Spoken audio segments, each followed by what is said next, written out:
Sorry about that. Welcome to the show, folks. Welcome to the show. We are live using the A10 Mini again, and yep. So what do we have going on today? Panasonic has announced a new box camera, the BS1H. I'm hoping this wasn't, I talked a few weeks ago about S1H Mark II. There were some rumors that had come out about it. This isn't it. This is not it. This is a totally different camera, folks. It's basically a S1H in a box form, in a cinema camera form. Not that the S1H isn't a cinema camera, definitely is, but this is more, I guess, specifically designed to be a cinema camera. So let me do a little picture here. Where am I at? See myself.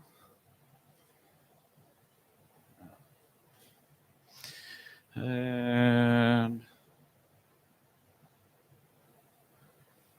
there we go. All right, so here we go. So the S1H is a $3,500 camera, around there, right? And out of the box, you have a monitor, you have a menu system that you can use, you have a usable camera, and this is basically the same. Now, this has its reasons, right? So I'll get to those a little bit later, but I'm going to first talk about, because this channel is mainly just designed around YouTube.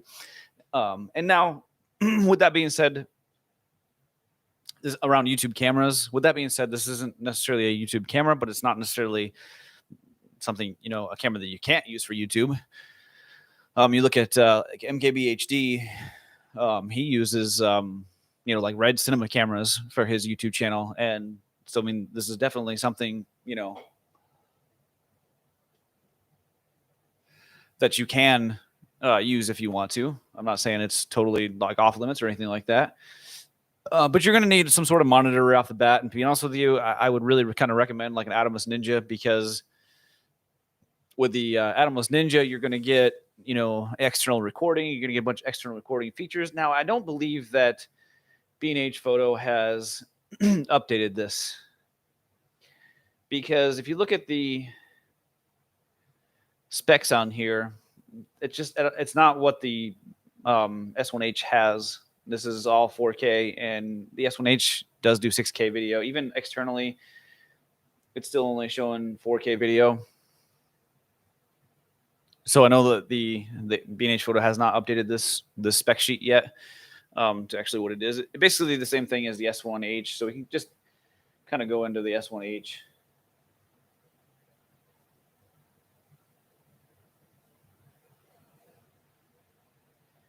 Specs here and take a look.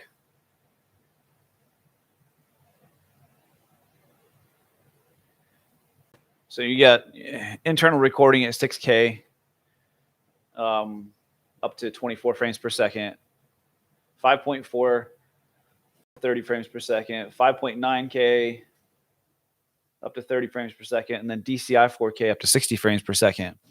No 120 in 4K, so it doesn't quite, in that aspect, doesn't compete, but that's not the point of this camera, right? With the A7S Mark III. So the S1H, or the BS1H, the box S1H, the purpose, I think, behind this camera is like a massive studio, not a massive studio setup, but a studio type setup where you're going to have multi-cameras. They have those like SDI things on them. I'm calling them SDI things. I'm not like expert on these. It's just an interesting camera to me. It is an interesting camera to me. Is it something I would personally buy? I was actually interested in the original BGH1. I was actually quite interested in it. I was almost on the verge of buying it because, one, I think Micro Four Thirds is a really good system to buy into. I do believe that. I believe that. I say that because you've got high-end features, and you can still buy fairly inexpensive lenses and get into the system, right? This is quite a bit different than that because these lenses that are Panasonic are not cheap lenses. 24-105. For somebody starting out on YouTube, no, this is far too advanced for even me. It's far too advanced. It's more for, I mean, you pair it with this lens here that's in the picture right here, the 24-105. It's going to be a really good like documentary lens because you can plug in the XLR1 adapter to it as well and get nice crisp audio. Which I've got the XLR1 over here. I'm looking at my S5. I'm not using the S5. I'm on the H2000, HX2000 camera, video camera, just because it has better continuous recording. One thing that I watched a couple of reviews. I watched Kai's review, and I also watched DP review, and nobody said anything about. So if you look at the back of this camera, let me find. You can't see it here, but right behind here, there's a USB Type-C, and I want to say that on the BGH1, that you could record directly to that. Now that is a huge benefit to this camera if you can record directly to that to an SSD, a portable SSD, USB Type-C.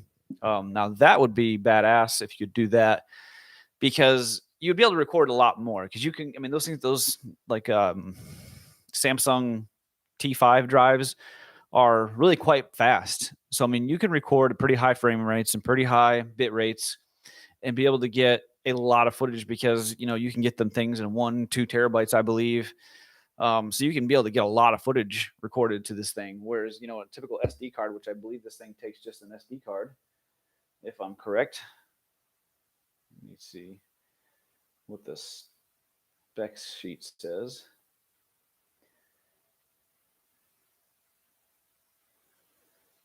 What does the spec sheet? Stereo. Yeah, so it's a UHS 2 card slot, V90 recommended. So it would be kind of nice if you could get, I don't know, I have to check into this, if you could actually record to a SSD. That'd be pretty awesome. But anyways, this camera is really designed. It's not. I'm not saying you can't use it for YouTube, but it's not really designed for YouTube. It's designed, and this channel again is more a YouTuber channel. But it's designed for like studio type use or live streaming like this because you've got a full size HDMI. You can have continuous power to it, and you can run the thing all day on a live stream. If you were doing, you know, events and stuff like that, it'd be really great. This would be kind of better than the BGH1 in many aspects because you've got a full frame sensor and your low light capabilities are going to be a little bit better if you're doing like a concert or something like that. I would say the one thing that comes to mind when I think of the L mount, right, is the fact that the L mount just doesn't really have a lot of options as far as lenses go. Yes, Leica, if you're really into spending just a ridiculous amount of money on lenses, they have a complete lineup over there. Sigma has been the savior of the system, in my opinion. They've got a complete lineup. But the Panasonic branded lenses, a lot of people just, you know, if you buy a Panasonic camera, you want to buy Panasonic branded lenses. There are a lot of people out there that are, you know, I don't want to use third-party lenses. I'm not saying they're not. Well, I mean, I have the Sigma 24-70 F2.8, but I'm just saying that there are a lot of people out there that are like, well, I just kind of want to have, you know, stay within the dedicated system. And there's just really kind of not that option when it comes to Panasonic at this point. I think that's kind of the one thing that's holding back. And then to be honest with you, I mean, last year they came out with what, 3 lenses? You know, well, I think between this year and last year, they only came out with 3 lenses. So over a 2-year span, they've only had 4 lenses total. So it's just not really a lot. They came out with some decent lenses at the start, but they just really haven't added to it. Now, obviously, Sigma has been adding every time they come out with a new lens. It's been for the L mount as well as E mount.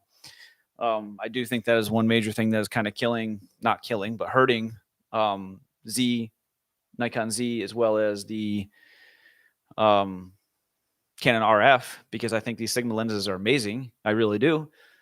I've been a long-time fan of Sigma lenses in the sense they don't really make them. I mean, yes, you can get the FTZ adapter, you can get the RF to EF adapter and adapt the old DSLR style lenses, but not everybody really wants to do that. I mean, the lenses are already big enough as it is. Now you have to add a 1.5 inch adapter to it. Just kind of adds some unnecessary kind of size bulk to your camera. But back to this camera, out of the box, it's kind of, it's you got to have extra parts to use this camera. So it's not something like if you're watching this channel, most of the people who are watching this channel are kind of, and this channel is designed, in my opinion, and like how I want it to be designed is to help you get into YouTube now. Gear wise, I think this camera is awesome. I do, but it isn't really a starter YouTube camera. This is definitely something far more advanced. Not far more advanced, because it operates. If you have a monitor, it operates is exactly the same as my Panasonic S5 that I normally use to shoot these videos, which I'll get back to using. I'm waiting for an HDMI cable. It's a really cool design. I've actually been interested in Z cameras. Zcam makes a bunch of these, a bunch of different versions and all price ranges. You can get one for like $800 that shoots, 4K 30. It's a micro four thirds. I think there's a Zcam E2. And then it goes all the way up to $4,000, $5,000, $6,000, $7,000 ones with full frame sensors in there, and RF. I don't know if they do RF mounts, but I know they do EF mounts. A lot of different options, but again, you need a lot of equipment to really even operate the camera right out of the box. It's still, would I use it for YouTube? Hell yeah, I'd use it for YouTube. I mean, as long as I had the other equipment required, and monitor and all that stuff, I think, honestly, hooking it up to this Blackmagic A10 Mini would be perfect to do live streams. I would imagine in the box you get some sort of power cable. If not, you can probably pick one up pretty quick, pretty easy. It does charge over USB Type-C. So you could have continuous power coming to it if you had a power delivery charger for it. So I think this is a cool camera. If you're really trying to get started on YouTube, you might want to go find some other people who are actually have this camera. Go watch Kai's video. Kai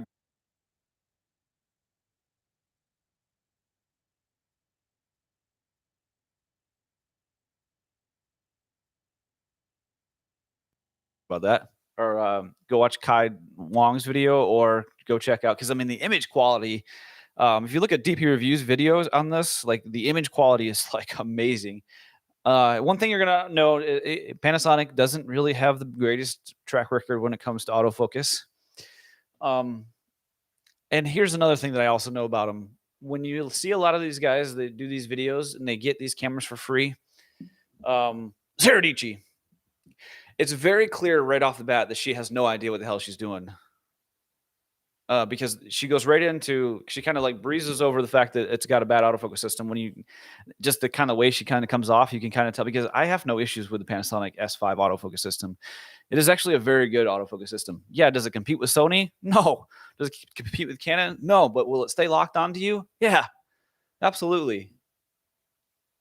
Is it the fastest system in the world? No, it's not. But again, it'll stay locked onto you. It'll do what it needs to do. I think the Panasonic autofocus system is quite fine. There is rumors, however, that the GH6 may have some sort of hybrid autofocus, and maybe future cameras after that. Potentially the S1H Mark II might have a hybrid autofocus system. It could be something along the lines of, back in the day, Sony, and they were all coming out with, when phase detection autofocus was coming online, they would have certain focus points that were phase detect, and certain focus points that were contrast detect, kind of like what the Panasonic system is, a contrast autofocus system. And basically, there was, kind of a dual autofocus system going on there. And with the potential of a hybrid autofocus system, I'm thinking that's kind of what it's going to be. Is going to be a, and maybe this will get a firmware update in the future. Considering, this is just out now. We could be getting an S1H Mark II sometime next year. Hey, how you doing? We could be getting an S1H Mark II next year, and that could have some sort of hybrid autofocus. Maybe there is some kind of, chances are it's going to use maybe the same sensor, if not very similar sensor. I mean, if it's not the same, it may not be able to get a firmware update. But